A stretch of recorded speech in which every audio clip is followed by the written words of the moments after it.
और एक बार फिर से स्वागत है। इटवा से दिल दहला देने वाली खबर सामने आई है। यहाँ काशिश नाम की युवती संदिग्ध परिस्थितियों में आत्महत्या के बाद इलाके में आक्रोश फैल गया है। युवती के पिता श्याम सिंह ने सार्वजनिक रूप से निष्पक्ष जांच और न्याय की मांग की है। उन्होंने कहा है कि परिवार दोषियों के खिलाफ सख्त कार्रवाई चाहता है और उन्हें सुरक्षा की गारंटी मिलनी चाहिए। इसी बीच भारतीय कश्यप सेना के राष्ट्रीय अध्यक्ष प्रताप सिंह खालसा ने प्रशासन को 24 घंटे का अल्टीमेटम दिया है और प्रताप सिंह खालसा ने साफ कहा है कि यदि तय समय में दोषियों पर कार्रवाई नहीं हुई तो संगठन आंदोलन करेगा और संगठन की मांग है कि मामलों की पूरी सच्चाई सामने लाई जाए और संदिग्धों की तुरंत गिरफ्तार किया जाए, परिवार को सुरक्षा दी जाए। अब सबकी निगाहें प्रशासन की अगली कार्रवाई पर टिकी हुई है। क्या नाम है? क्या नाम आपका, क्या नाम है? देखिए, सबसे पहले तो मैं आपका धन्यवाद करना चाहता हूँ। आप पीड़ित परिवार की आवाज़ को उठाने के लिए आए हो और आप धन्यवाद के पात्र हो। और मेरा नाम प्रताप सिंह खालसा है, भारतीय कश्यप सेना राष्ट्रीय अध्यक्ष हूँ। आप सभी जानते हो, कुछ दिन पहले कशिश कश्यप हमारे समाज की बेटी है, उसको एसओजी प्रभारी का लड़का अनुज पहलवान के नाम से जाना जाता है, तो उसको लगातार संबंध बनाने के लिए मतलब प्रयास करता रहा, उसके ऊपर दबाव बनाता रहा, लेकिन हमारी बहन ने उसको जो इनकार कर दिया, उसको धत्कार दिया, उसको धमका दिया। तो जब उसने उसका प्रयास जो लगातार करता रहा, वो उसको लगा कि अब मेरा प्रयास चल नहीं रहा, मेरा हक चल नहीं रहा, तो उसने क्या किया, उसके भाई को किडनैप किया। उसकी हमारे पास रिकॉर्डिंग भी है, इन्होंने सुनवाई है मुझे। तो उसने जब किडनैप किया और लड़की को फ़ोन मिलाया, फ़ोन करके ये कहता है अगर तूने फ़ोन काटा इधर तेरा भाई कटा। मतलब कितनी गुंडागर्दी है। अगर तुम्हारा पिता एसओजी प्रभारी है, इसका मतलब भगवान तो बन नहीं गया। और क्या नाम, अगर वो प्रभारी है। मेरा नाम रचना कश्यप। रचना जी, रचना कश्यप। किस समस्या को लेकर आप यहाँ पर पहुँचे? आज रात में आ जाएंगे। किस समस्याओं को लेकर यहाँ आज आई हो? सर, हमारी बेटी कशिश ने आत्महत्या कर ली थी 7 फरवरी को। एक लड़का है अनुज, वो बहुत परेशान करता था। बीके सिंह एसओ प्रभारी का बेटा है। मैंने अपनी बेटी की एंगेजमेंट की थी 2 अक्टूबर को और 4 तारीख को हमारी बेटी को उठा लिया था उसके लड़के ने, अनुज पहलवान, बीके सिंह का बेटा है जो कि एसओ प्रभारी। उसके बेटे ने मेरे बेटे को उठा के गन पॉइंट पे लेके मेरे दामाद का नंबर निकाला और उसको फ़ोन करके बलगलाया। और उसके बाद हम लोग बीके सिंह से मिले थे। उन्होंने हमें आश्वासन दिया था कि अब हम अपने बेटे को समझा देंगे, उसको घर के बाहर भेज देंगे, यहाँ रखेंगे नहीं इटावा में। आप ऐसी कोई गलती नहीं होगी, मेरी नौकरी का सवाल है, मेरी इज्जत का सवाल है। ऐसे आश्वासन दे के हमको चुप करा दिया था। हम लोग चुप हो गए थे। फिर अभी 7 फरवरी को, 10 मार्च को मेरी बेटी की शादी होनी थी। 7 फरवरी को अनुज ने मेरे दामाद को पता नहीं कौन सा वीडियो क्या भेजा, जिसके कारण मेरे दामाद ने मेरी बेटी, जाहिर सी बात है कोई भी लड़का शादी नहीं करेगा इतनी जानकारी लेने के बाद में, होने के बाद में, तो उसने मना कर दिया हुआ है या कुछ भी हुआ हो। उसके बाद मुझे नहीं मालूम है 7 फरवरी को मेरी बेटी ने आत्महत्या कर ली। कुछ किसी से कुछ नहीं बताया, कोई बात नहीं। बहुत सा ऑडियो वीडियो सारे खिलाफ, अनुज के खिलाफ हैं सारे। फिर भी क्या एफआईआर पंजीकृत हुई? हाँ, अभी जी एफआईआर कराई थी इसी मंडे को, सोमवार को 19 तारीख क्या आरोपी की अभी तक कोई गिरफ्तारी नहीं? कोई गिरफ्तारी नहीं। बस पुलिस क्या कह रही है? यही कहते हैं, आश्वासन दे रहे हैं, बस हमको झूठा आश्वासन देते रहते हैं। कार्रवाई होगी, कार्रवाई होगी, कार्रवाई होगी। कार्रवाई कब होगी, कब होगी कार्रवाई? आज 16वां दिन है, हमारी बेटी को खत्म हुए 16वां दिन है। अनुज को गिरफ्तारी होनी चाहिए, अनुज को फांसी होनी चाहिए और बीके सिंह को भी बर्खास्त करना चाहिए, सस्पेंड करना चाहिए, क्योंकि जब तक ये इस पोजीशन पे रहेगा, उपाधि पे रहेगा, हमारा कोई पुलिस सहायता नहीं करेगी। क्या आपने उत्तर प्रदेश सरकार, मुख्यमंत्री जी को ज्ञापन या एप्लीकेशन दिया इस संबंध में? जी दिया है, एप्लीकेशन ऑनलाइन की थी हमने, मुख्यमंत्री पोर्टल पे भी डाली थी। कोई नहीं, कोई नहीं। और आज आप लोग फिर इकट्ठे हुए हैं क्या किन से मिलने के लिए आएंगे? हमारे भैया हैं खालसा जी। देखिए आज जो है उत्तर प्रदेश के बलिया से आस्था और सेवा की एक सुंदर तस्वीर सामने आई है। यहाँ के वैभव सिंह के अपनी माताजी के साथ बाबा भलेश्वर नाथ मंदिर पहुंचकर विधि विधान से जलाभिषेक किया और मंत्रोच्चार पूजन और शंखनाद के साथ भगवान शिव की आराधना की गई। इस दौरान मंदिर परिसर में श्रद्धालुओं की भीड़ भी देखने को मिली। पूजन अर्चना के बाद वैभव सिंह ने असहाय और ज़रूरतमंदों लोगों की सहायता भी की और उनका आशीर्वाद लिया। उन्होंने कहा कि समाज सेवा और धार्मिक आस्था दोनों ही जीवन का महत्वपूर्ण हिस्सा है। इस अवसर पर श्रद्धालुओं ने हर हर महादेव का जयकारों के साथ वातावरण को भक्तिमय बना दिया। कि बाबा के दरबार में कैसा लग रहा है सर आपको यहाँ उपस्थित होकर के, और क्या कहना चाहेंगे? मैं हमेशा आता रहता हूँ, मुझे बहुत अच्छा लगता है। हमेशा एक सानिध्य में पूरा बलिया बाबा के फल रहा है, उसी के लिए बाबा को धन्यवाद करने आए थे कि बाबा कृपया करके यहाँ के जो बड़े बड़े पदों पे बैठे हैं उन लोग को थोड़ी सी बुद्धि दें कि बलिया की जो सुरक्षा व्यवस्था और यातायात व्यवस्था की इस समय जो बैंड बजी हुई है उसको ठीक करने की कोशिश करें। अपनी कुर्सी बाद में संभालेंगे, पहले बलिया वालों की सोचें। सर जो भी यहाँ पर सुरक्षा व्यवस्था के दृष्टिकोण से क्या कहना चाहेंगे? आप तो यहाँ उपस्थित हैं और यहाँ सुरक्षा व्यवस्था देखने को नहीं मिली, उस पर क्या कहना चाहेंगे? सुरक्षा व्यवस्था यहाँ पे एक सिपाही नहीं है। सोमवार को भीड़ होती है हमेशा बाबा के मंदिर में, बाबा के दरबार में एक सिपाही नहीं है। अगर यहाँ 2 मिनट के लिए भगदड़ मच गई यहाँ के लाशों के ढेर होंगे और उठाने वाले तब आके सबके घरों पे जाके सांत्वना देंगे। हमको सांत्वना नहीं चाहिए, व्यवस्था चाहिए। अगर ठीक कर सकते तो करिए।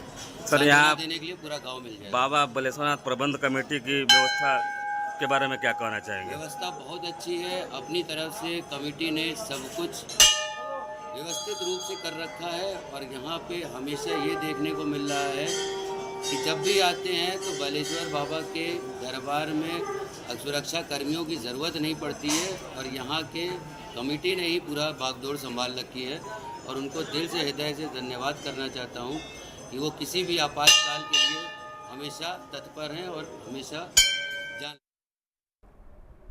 धार्मिक और सामाजिक विवाद के बीच शंकराचार्य का बड़ा बयान सामने आया है। उन्होंने कहा है कि अगर पुलिस हमें गिरफ्तार भी करती है तो हम विरोध नहीं करेंगे, जनता सब देख रही है। प्रयागराज में हमने हर जगह सीसीटीवी कैमरे लगाए थे और पुलिस की कथित बेरहमी के बाद भी हम कैंप में नहीं घुसे। पूरा घटनाक्रम सीसीटीवी में कैद है। उन्होंने आरोप लगाने वाले युवकों पर भी सवाल उठाए। शंकराचार्य का कहना है कि आरोप लगाने वाले लड़के कभी हमारे गुरुकुल में नहीं आए थे, ना यहाँ पढ़े। कोर्ट में जमा मार्कशीट के अनुसार वे हरदोई के एक स्कूल के छात्र हैं। जब उनका हमारे संस्थान से कोई संबंध नहीं तो कोई उनका कुछ कैसे कर सकता है। उन्होंने आगे कहा, अगर कोई सीधी होने का दावा कर रहा है तो उससे सार्वजनिक क्यों नहीं किया जा रहा है। साथ ही उन्होंने यहाँ भी आरोप लगाया कि कुछ लोग चौगा पहनकर सनातन धर्म को ख़त्म करने की साजिश कर रहे हैं। वे खुद को हिंदू बताते हैं लेकिन हिंदुओं के खिलाफ काम कर रहे हैं। फिलहाल पूरे मामले में पुलिस और प्रशासन की ओर से आधिकारिक प्रतिक्रिया का इंतजार है।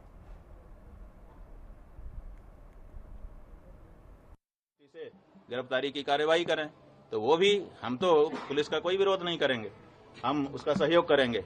वो जो करेंगे जनता तो सब देख रही है। देखिए 3 कोर्ट है हमारे लिए, एक निचली कोर्ट है, एक मिडिल कोर्ट है और एक हाई कोर्ट सुप्रीम कोर्ट है। तो जो निचली कोर्ट है वो जनता है, जनता सब देख रही है और निर्णय देने वाली है। जो मिडिल कोर्ट है, हाई कोर्ट, वो हमारा हृदय है।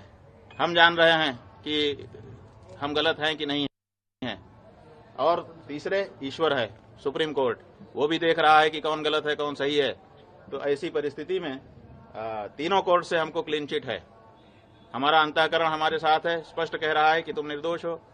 ईश्वर की तरफ से भी हमको वही सूचना है और जनता की ओर से भी।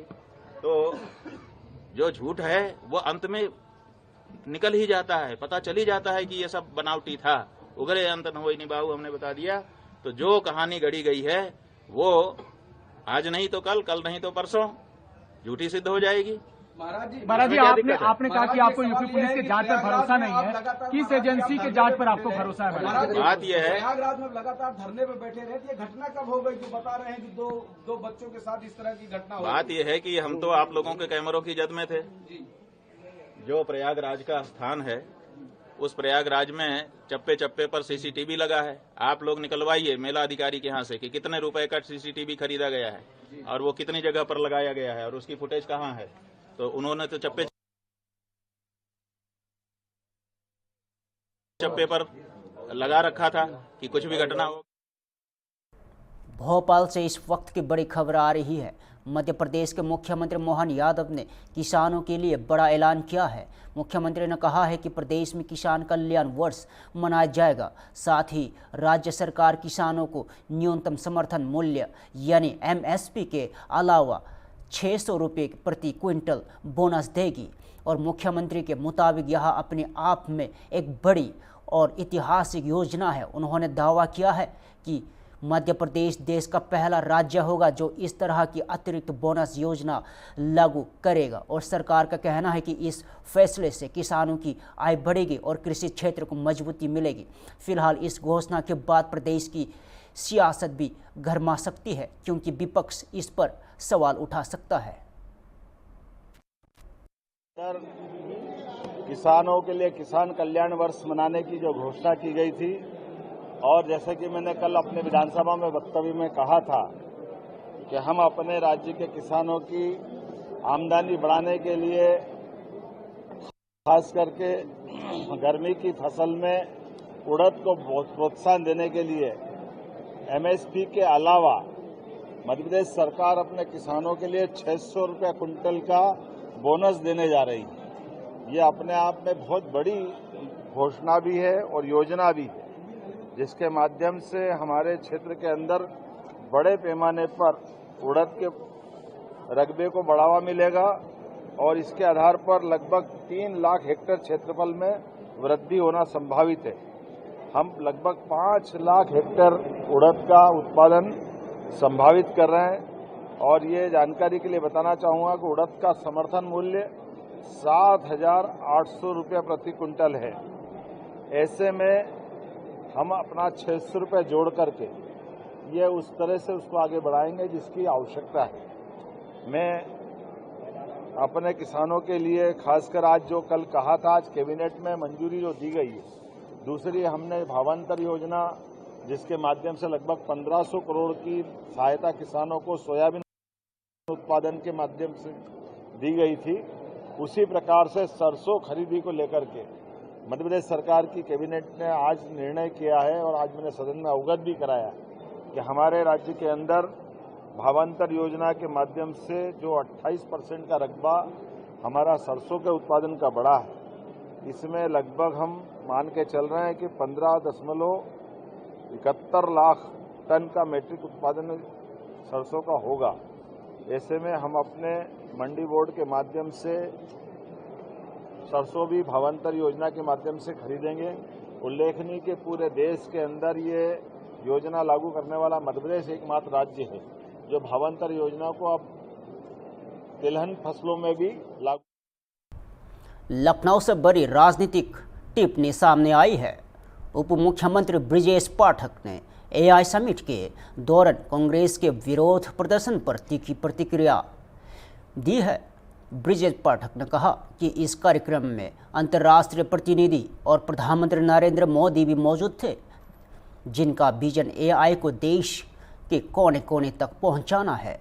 उन्होंने आरोप लगाया कि कांग्रेस ने समिट के दौरान देश के अंदर और बाहर भारत के विकास की गति को शर्मसार करने का प्रयास किया। उप मुख्यमंत्री ने कहा कि राहुल गांधी कांग्रेस का उद्देश्य केवल झूठ बोलकर देश की छवि को धूमिल करना है। ब्रिजेश पाठक ने कहा कि राहुल गांधी के विरोध प्रदर्शन की प्रशंसा की और यहाँ देश की आज़ादी की लड़ाई लड़ने वालों का अपमान है। विदेशों में भारतीय छवि को बदनाम करने का एजेंडा चल रहा है। पीएम मोदी और सरकार के निशाना बनाना कांग्रेस का फैशन बन गया है। आर्थिक क्षेत्र में भारत तेजी से आगे बढ़ रहा है, जबकि कांग्रेस देश की छवि को नुकसान पहुंचा रही है। उप मुख्यमंत्री ने आगे कहा कि देश को आगे बढ़ाने के प्रयास में सभी को एकजुट होकर ऐसे लोगों का विरोध करना चाहिए। जनता अराजकता फैलाने वाली इस नकारात्मक राजनीति को कभी स्वीकार नहीं करेगी। देश को हर दिन बदनाम करना, माननीय मोदी जी को गाली देना, राहुल गांधी जी का फैशन और पैशन दोनों बन चुका है। विदेशी प्रोपेगेंडा मशीनों के कंधे पर बंदूक रखकर भारत के प्रधानमंत्री जी पर कीचड़ उछालना उनकी पुरानी आदत बन चुकी है राहुल गांधी जी। लेकिन याद रखिए, सूरज पर थूकने से खुद का चेहरा ही गंदा होता है। देश की जनता अराजकता फैलाने वाली इस नकारात्मक राजनीति को कभी स्वीकार नहीं करेगी। राहुल गांधी जी खुद को गब्बर शेर होने का दावा करते हैं, लेकिन हकीकत यह है कि आप विदेशी शक्तियों के केवल प्यादे बन करके रह गए हैं। आपका एजेंडा स्पष्ट है, भारत की बढ़ती हुई इकोनॉमी को रोकना और दुनिया भर में भारत की छवि को धूमिल करना। राहुल गांधी जी देश में भारत विरोधी ताकतों के राष्ट्रीय प्रवक्ता बनकर के उभरे हैं। देश में राजनीतिक जो नकारात्मकता है उसके सबसे बड़े ब्रांड एम्बेसडर आप बनते हैं राहुल गांधी जी। देश में अराजकता फैलाना, खेल साहब जानते हैं, अखिलेश बाबू और राहुल बाबू एक ही मिली के चलते बैठे। दोनों लोगों को लगता है कि प्रॉपर्टी की तरह जो पावर है वो वसीयत में या इनहेंस ट्रांसफर होती है। ये उत्तर प्रदेश की जनता जिसे चाहेगी उसको अपना आशीर्वाद देगी। भारतीय जनता पार्टी माननीय प्रधानमंत्री नरेंद्र मोदी जी की गरीब कल्याण योजनाओं की वजह से जन जन का हृदय जीत चुकी है। जनता का आशीर्वाद भारतीय जनता पार्टी के साथ है। और उत्तर प्रदेश में माननीय मुख्यमंत्री जी ने, योगी जी ने, मैं कह सकता हूं लॉ एंड ऑर्डर के माध्यम से और केंद्र की योजनाओं का 100% नीचे ला करके प्रदेश को नंबर 1 पर लाने का काम किया है। अखिलेश यादव जी समाजवादी पार्टी के दाल उत्तर प्रदेश में करने वाली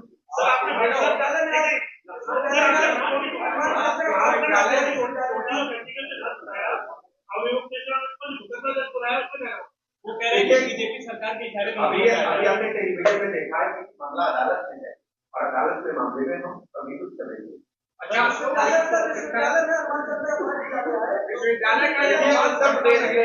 उत्तर प्रदेश में पाने के हम लॉ को मेंटेन करेंगे। हर एक चीज में कानून व्यवस्था से शुरुआत करने की नीति को लेंगे और सबके साथ सबका विकास, सबके विश्वास के आधार पर हम जन जन को जोड़ते हुए उत्तर प्रदेश को नंबर 1 पर लाने का काम करेंगे। जानबूझ के इस तरह का विशाल जी, मेरा विश्वास और मेरा भरोसा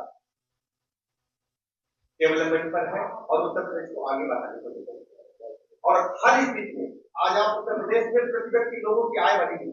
उत्तर प्रदेश विकास के पथ पर है। तरह तरह के प्रकार के जो घटनाक्रम है वो प्रदेश के विकास को गति देने में बाधा बनते हैं और मेरा ये मानना है कि माननीय मुख्यमंत्री जी अवश्य ऐसी घटनाओं का संज्ञान देंगे और हर स्थिति में प्रदेश को आगे बढ़ाएगा।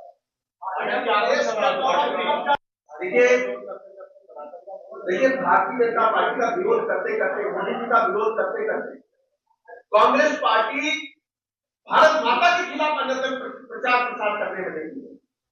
विदेशी मंचों पर भारत को कमतर आंकना, भारत की विकास की गति को पीछे धकेलना और भारत के विकास के साथ साथ भारत के लोगों की ताकत को कमतर आंकना। मैं कह सकता हूं हिंदुस्तान के 140 करोड़ लोगों का अपमान है। ये केवल माननीय प्रधानमंत्री जी का और भारत माता का नहीं, भारत के 140 करोड़ लोगों का अपमान करने का कांग्रेस पार्टी के नेता राहुल गांधी जी का। इस वक्त की बड़ी खबर राजधानी से आ रही है। यूनिवर्सिटी ऑफ लखनऊ में लाल बाराधारी को लेकर विवाद तेज हो गया है। लाल बाराधारी को बंद किए जाने के विरोध में छात्रों ने एक गुट में कैंपस में हनुमान चालीसा का पाठ शुरू कर दिया है और छात्र बाराधारी को खोले जाने की मांग कर रहे हैं। वही छात्रों का दूसरा गुट सुरक्षा का हवाला देते हुए लाल बाराधारी के बंद रखने की मांग कर रहा है। विश्वविद्यालय प्रशासन का कहना है कि सुरक्षित इमारत लाल बाराधारी को सुरक्षाकरणों और फेंसिंग कार्य के चलते अस्थायी रूप से बंद किया गया है। इसी बीच छात्रों और पुलिस के बीच हल्की झड़प भी खबर है और पुलिस ने हनुमान चालीसा का पाठ कर रहे कुछ छात्रों को हिरासत में लिया है। फिलहाल कैंपस में स्थिति तनावपूर्ण लेकिन नियंत्रण में बताई जा रही है। प्रशासन और पुलिस हालत पर नजर बनाए हुए हैं। प्रशासन जब यहाँ इफ्तारी पार्टी और नमाज अदा करने की परमिशन दे सकती है तो हनुमान चालीसा पढ़ने की परमिशन क्यों नहीं दे रही है? और विश्वविद्यालय प्रशासन अगर हमें अच्छे से हनुमान चालीसा पढ़ने नहीं दिया तो आप ये देख लीजिएगा मामला इससे भी भव्य करेंगे। राजधानी लखनऊ के आशियाना इलाके से दिल दहला देने वाली वारदात सामने आई है। यहां एक 21 वर्षीय युवक पर अपने बुजुर्ग पिता को गोली मारकर हत्या करने और शव के टुकड़े कर नीले ड्रम में छिपाने का आरोप है। जानकारी के मुताबिक मृतक मनवेंद्र सिंह, जो एक पैथोलॉजी लैब के संचालक बताए जा रहे हैं, 3 दिन से लापता थे और गुमशुदगी की रिपोर्ट खुद बेटे ने दर्ज कराई थी, लेकिन पूछताछ के दौरान उसके बयानों में विरोधाभास सामने आने पर पुलिस को शक हुआ और कड़ाई से पूछताछ में आरोपी ने कथित तौर पर जुर्म कबूल कर लिया और पुलिस के अनुसार शव के 2 टुकड़े कर नीले ड्रम में रखे गए थे और पड़ोसियों को दुर्गंध आने पर पुलिस को सूचना दी गई, जिसके बाद घर की तलाशी में धड़ बरामद हुआ और सिर की तलाश जारी है और पुलिस ने आरोपी को हिरासत में लेकर आगे की पूछताछ शुरू कर दी है और पूरे मामले की गहन जांच की जा रही है।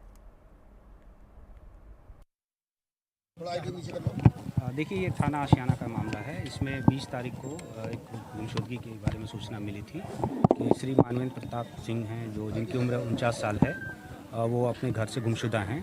इसके लिए पुलिस लगातार इसके लिए जांच पड़ताल कर रही थी। इस क्रम में आज पता चला है कि उनका जो पुत्र है अक्षत प्रताप सिंह, जिसकी उम्र लगभग 19 साल है, उसने उनकी हत्या कर दी थी। उसी दिन 20 तारीख को ही सुबह लगभग 4:30 बजे राइफल से उसने उनकी हत्या कर दी और शव को फिर छुपाने के दृष्टिकोण से शव का कुछ छत विच्छेद कर किया है, जो कि ग्राउंड फ्लोर से पाया गया है। जो अभियुक्त है उसको पुलिस की कस्टडी में ले लिया गया है और उससे अग्रिम पूछताछ की जा रही है। मौके पे जो फोरेंसिक की टीम है वो आ गई है, वो साक्ष्य इकट्ठा कर रही है और अग्रिम विधि कार्रवाई की जा रही है। सर, कारण क्या है, वजह क्या बताइए? देखिए, जैसा अभी तक अभियुक्त ने अपना जुर्म इकबाल किया है, उसमें वो बता रहा है कि उसके पिताजी उस पर प्रतियोगी परीक्षाओं के लिए तैयारी करने के लिए दबाव बनाते थे। इस क्रम में सुबह सुबह झगड़ा हुआ और राइफल से इसने गोली चला दी, जिसके कारण उनकी मौके पे ही मृत्यु हो गई थी। सर, गोली मारने के बाद पहले हत्या की, उसके बाद क्या बॉडी को ठिकाने लगाने के लिए भी इसने उसको काटा है, कहीं बॉडी का एक पार्ट फेंका है? जैसा हमने बताया आपको कि शव को साक्ष्य मिठाने के क्रम में शव के कुछ टुकड़े किए हैं और उसमें से जैसा कि उसने अभी बताया है कि हाथ और पैर को काट करके किसी जगह पे उसने फेंक दिया है और जो बॉडी का जो मेन धड़ है वो इनके ग्राउंड फ्लोर से मिला है, जिसकी उसने खुद ही बता दिया है, उसको परिचय बता दिया है और आला कत्ल को भी उसने बरामद करा दिया है। अन्य साक्ष्यों की हम लोग संकलित कर रहे हैं, जैसा होगा आपको अपडेट करेंगे। सर, बॉडी का ड्रम से बरामद हुई है, इसके अलावा इसने काटा कैसे, क्या इस्तेमाल किया उसने? देखिए, सारी अभी पूछताछ चल रही है, हम आपको अपडेट करेंगे। Thank you. फिर लौटेंगे एक छोटी सी ब्रेक के बाद।